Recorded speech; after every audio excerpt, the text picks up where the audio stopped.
జోగిందర్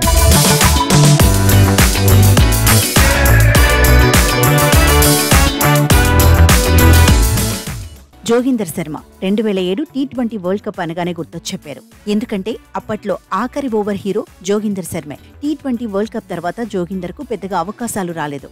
దీంతో క్రికెట్కు దూరమయ్యాడు. అయితే ఇప్పుడు ఒక్కసారిగా సోషల్ మీడియాలో హైలైట్ అవుతున్నాడు.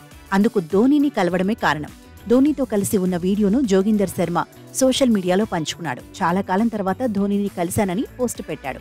ఇదొక ప్రత్యేకమైన అనుభూతి అన్నాడు. 12 ఏళ్ల తర్వాత కలిశామంటూ ఎమోషనల్ గా ఫోటో పెట్టాడు. ఇప్పుడు ఈ ఫోటో సోషల్ మీడియాలో చక్కర్లు కొడుతోంది. ఇదే సమయంలో జోగిందర్ శర్మ గురించి అభిమానులు గుర్తు చేసుకుంటున్నారు.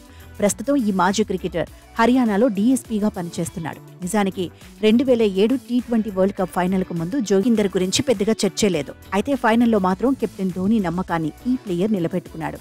ఒక్కసారి ఫ్లాష్ బ్యాక్ లోకి వెళితే జోహెన్నబర్గ్ లో టీ20 వరల్డ్ కప్ ఫైనల్ జరిగింది. టైటిల్ పోర్లో భారత్, పాకిస్తాన్ తలపడ్డాయి. ముందుగా బ్యాటింగ్ చేసిన టీమిండియా 20 ఓవర్లలో 5 వికెట్లకు 157 పరుగులు చేసింది. ఆ తర్వాత పాకిస్తాన్ కూడా ఆత్మవిశ్వాసంతో చేజింగ్ ను మొదలుపెట్టింది. 19వ ఓవర్ వరకు నువ్వా నేనా అన్నట్టుగా పోరాడింది. ఆఖరి ఓవర్లో పాకిస్తాన్కు 13 పరుగులు అవసరమయ్యాయి. క్రీజ్లో మిస్బా ఉల్ హక్, మహమ్మద్ ఆసిఫ్ ఉన్నారు.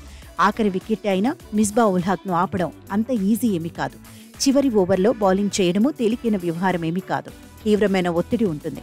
అప్పుడు ఎవరు బౌలింగ్ చేస్తారా అని అభిమానులు ఆలోచిస్తుండగానే జోగిందర్కు మహి బంతిని అప్పగించాడు. దీంతో అందరూ షాక్ అయ్యారు.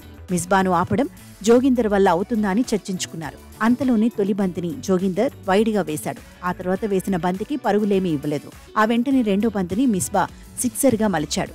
4 బంతుల్లో 6 పరుగులకు ఈక్వేషన్ మారింది. టీమిండియా ఓటమి ఖాయమని ఫ్యాన్స్ ఫిక్స్ అయ్యారు. అయితే జోగిందర్ తెలివిగా బంతిని సంధించాడు. మిస్బా ఫైన్ లెగ్తో షాట్ ఆడబోయి శ్రీశాంత్కు దొరికిపాడు. దీంతో టీమిండియా సంబరాల్లో మునిగిపోయింది.